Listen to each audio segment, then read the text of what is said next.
राम राम सभी भाइयों को। एक बार फिर से आपका स्वागत है neetuzhihindy.com पे। आज की इस वीडियो में हम बात करेंगे भाग 3 के बारे में, जिसमें हम प्रोकैरियोटिक और यूकैरियोटिक कोशिकाओं का तुलना करेंगे और तुलनात्मक अध्ययन करेंगे। पिछले वीडियो में हमने एक क्वेश्चन आपसे पूछा था कि सबसे छोटी जीवाणु कौन सी है। तो सबसे छोटी जीवाणु आपको कहीं देखने को मिलेगा, इसके आंसर आपको भिन्न भिन्न मिल सकते हैं। हमने आपसे अनुरोध किया था कि अगर आपको ये आती हो तो हमारे कमेंट सेक्शन में ज़रूर बताएं, लेकिन कुछ बच्चों का आंसर नहीं आया है। तो सबसे जो छोटी जीवाणु है वो डाइलेस्टर है, या माइकोप्लाज्मा के भी बहुत सारे जगह पे आपको माइकोप्लाज्मा भी देखने को मिलेंगे। तो आज की इस वीडियो में हम बात करेंगे प्रोकैरियोटिक कोशिकाओं के बारे में। तो पिछले वीडियो में हमने बात किया था यूकैरियोटिक और प्रोकैरियोटिक कोशिकाओं के बारे में। तो यूकैरियोटिक मीन्स जिसमें सच्चा कोशिका, यू मीन्स होता है ट्रू, ट्रू मीन्स होता है सच्चा, जिसमें कोशिका पूर्ण अवस्था में उपस्थित हो उसे यूकैरियोटिक, और जिसमें ना हो, जिसमें सुविकसित ना हो, उसे प्रोकैरियोटिक कोशिका कहते हैं। तो प्रोकैरियोटिक कोशिका में कौन कौन सी आती हैं? प्रोकैरियोटिक कोशिका में आती है जीवाणु और नीलहरित क्या आती हैं? शैवाल आती हैं। माइकोप्लाज्मा आती हैं, जिसे हम पीपीएलओ के भी नाम से जानते हैं। सामान्यतः यूकैरियोटिक कोशिकाएं क्या होती हैं? बहुत छोटी होती हैं और काफ़ी तेज से विभाजित करती है। आपसे पूछ सकता है प्रश्न में कि यूकैरियोटिक और प्रोकैरियोटिक कोशिकाओं में से कौन सी कोशिका सबसे तेज से, यानी कि काफ़ी तेज से विभाजित करती है। ये जो प्रोकैरियोटिक कोशिकाएं होती हैं, इनमें गुणन का विधि जो होता है वो बहुत तेज होता है, क्योंकि इसमें क्या होती है? केंद्रक विकसित होती है। अब आगे चलते हैं यूकैरियोटिक कोशिकाएं।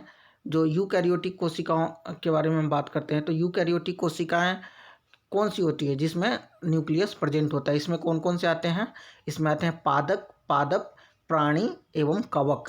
किसमें आती हैं? यूकैरियोटिक कोशिकाएं में आती हैं। यूकैरियोटिक कोशिकाओं में झिल्लीदार अंगकों की उपस्थिति के कारण कोशिका द्रव्य विस्तृत कक्ष में प्रयुक्त होता है। प्रोकैरियोटिक कोशिकाओं में झिल्ली में केंद्रक आवरण युक्त व्यवस्था केंद्रक मिलता है। इसके अतिरिक्त यूकैरियोटिक कोशिकाओं में विभिन्न प्रकार की संरचनाएं पाई जाती है।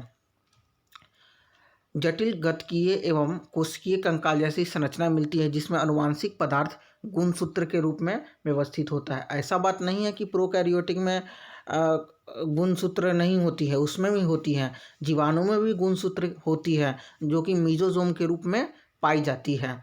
तो यूकैरियोटिक कोशिकाओं में क्या क्या पाई जाती है? यूकैरियोटिक कोशिकाओं में क्या होती है? झिल्लीदार अंगक पाई जाती है, जो कि मेम्ब्रेन युक्त क्या पाई जाती हैं? ऑर्गेनल्स पाई जाती हैं। मेम्ब्रेन युक्त झिल्लीदार अंगक की उपस्थिति होती है। और कोशिका द्रव्य में क्या होती हैं? प्रयुक्त होती हैं। आवरण झिल्ली युक्त आवरण से घिरा होता है, झिल्ली युक्त मेम्ब्रेन से घिरा होता है। और आगे है कि सभी प्रोकैरियोटिक कोशिकाएं एक जैसी नहीं होती हैं। पादप एवं जंतु कोशिका भिन्न होती हैं। पादप कोशिका में कोशिका भित्ति, लवक एवं बड़ा रसधानी मिलता है। आपसे यहाँ पे पूछ भी सकता है कि निम्नलिखित में से आपके बोर्ड में 11th क्लास में आ सकता है कि पादप तथा जंतु कोशिका में अंतर लिखें, या यूकैरियोटिक एवं प्रोकैरियोटिक मतलब पुराना वाला प्राचीन कोशिका यानी कि सुविकसित और अविकसित कोशिका में भी अंतर लिखने को आ सकता है 3 मार्क्स में या 5 मार्क्स में। ठीक है, तो आगे चलते हैं। आगे क्या है कि आगे हम एनसीईआरटी के बुक से ही दो चित्र लिए हैं। एक में है पादप, एक में क्या है? पादप कोशिका, और एक लिए हैं जंतु कोशिका। अब ना इसे आप अपने एनसीईआरटी के बुक से आप देख सकते हैं। यहाँ पे हम आपको जूम कर करके इसके हर एक अंकों के बारे में आपको यहाँ पे हम बताने की पूरी कोशिश करेंगे कि कौन सा पादप कोशिका में क्या पाया जाता है और जंतु कोशिका में। देखिए, अगर साफ स्तर पे देखा जाए तो जंतु कोशिका में जो होता है, जंतु कोशिका में रसधानी, प्लास्टिड नहीं पाया जाता है, यानी कि लवक, हरित लवक टाइप का कोई मतलब पिगमेंट यानी कि मतलब रंग वर्णक नहीं पाई जाती हैं। वहीं पादप कोशिका में क्या पाई जाती हैं? ये दोनों पाई जाती हैं। क्या क्या पाई जाती हैं? वर्णक पाई जाती हैं और रसधानी पाई जाती हैं। ये देखिए, सबसे बड़ा वैक्यूल जिसको बोलते हैं इंग्लिश में, रसधानी है। ये रसधानी कहाँ पाई जाती है? ये पाई जाती है पादप कोशिका में, और जंतु कोशिका में राजधानी पाई जाती है लेकिन बहुत छोटा सा होता है राजधानी, क्या छोटा सा वैक्यूल जिसको बोलते हैं। और पादप कोशिका में क्या पाई जाती हैं, वर्णक पाई जाती हैं, जो कि इसे पिगमेंट बोलते हैं इंग्लिश में, जो कि इन्हें क्या करता है, इनका किस में मदद करता है, पोषण में मदद करता है, प्रकाश संश्लेषण की क्रिया में क्या करता है, मदद करता है। अब आइए नीचे एक टेबुलर फॉर्म में एक चीज़ दर्शाई गई है जो कि हम उसके बारे में बात करेंगे कि देखिए आपको मतलब मोटे तौर पे दिखाया गया है कि यूकैरियोटिक और प्रोकैरियोटिक में तुलना किया गया है यहाँ पे। तो प्रोकैरियोटिक के एग्जाम्पल में मोनेरा को लिया गया है, यूकैरियोटिक में कौन कौन सा लिया गया है, पौधे लिए गए हैं, जंतु लिया गया है और प्रोटिस्टा लिया गया है तथा कवक। तो प्रोटिस्टा को और कवक लिया गया है। तो जंतु में कौन कौन आ जाएगा, यूकैरियोटिक में कौन कौन आ जाएगा, पौधा आएगा, जंतु आएगा, प्रोटिस्टा आएगा और क्या आएगा, कवक आएगा। वहीं प्रोकैरियोटिक में कौन आएगा, प्राणी में प्राणी हो गया। 5 किंगडम क्लासिफिकेशन आपने 5 जगत का वर्गीकरण में आपने पढ़ा होगा। पौधा, जंतु, प्रोटिस्टा तथा कवक को रखा गया यूकैरियोटिक में। और मोनेरा एक अलग जगत है। मोनेरा में कौन कौन सा आता है, यू बैक्टीरिया आएगा, आर्की बैक्टीरिया आएगा और साइनो बैक्टीरिया आएगा, जिसमें नीलहरित शैवाल साइनोफाइटा के भी नाम से जाना जाता है। ये ज़्यादा आप इसमें क्या रखिएगा, डिफरेंस याद रखिएगा। ये मतलब जो कॉम्पिटिटिव एग्जाम है उसमें इससे ज़्यादा क्वेश्चन नहीं बनता है, फिर भी आपका ये कॉन्सेप्ट क्लियरिटी में बहुत ज़्यादा मदद करेगा। जो आपका जो थ्योरी है उस पार्ट को ये बहुत ज़्यादा क्लियर करेगा। तो किसमें, प्रोकैरियोटिक में केंद्रक नहीं होती है, यूकैरियोटिक में होती है। गुणसूत्र एक होता है, यूकैरियोटिक में बहुत सारे गुणसूत्र होते हैं। डीएनए जो होती हैं वृत्ताकार होती हैं, अनावृत्ताकार भी होती हैं जो कि न्यूक्लियोटाइड कहते हैं। इसमें डीएनए श्रृंखला होती है और हिस्टोन से प्रतिबंध होती है। इसमें कोशिका विभाजन, प्रोकैरियोटिक में द्वि विभाजन होता है, आपने देखा ही होगा अमीबा के केस में। इसमें क्या होता है, समसूत्री अथवा अर्धसूत्री विभाजन होती है।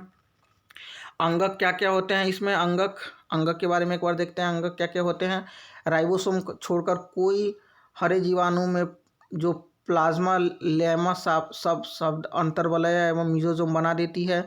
तो क्या होता है, जीवाणु में क्या पाई जाती है, मीजोजोम पाई जाती हैं और माइक्रोकॉन्ड्रिया, गोल्गी कैल, लाइसोसोम आदि जालिका पाई जाती है। किस में पाई जाती हैं, यूकैरियोटिक कोशिका में।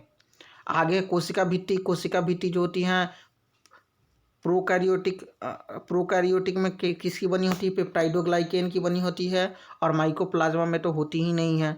और इसमें किस में बनी होती है, सेल्यूलोज की बनी होती है। और जंतु में क्या होती है, कोशिका भित्ति नहीं पाई जाती, सिर्फ क्या पाई जाती है, कोशिका झिल्ली पाई जाती है। आगे है एक्जोसाइटोसिस और एंडोसाइटोसिस, इसमें नहीं होता है।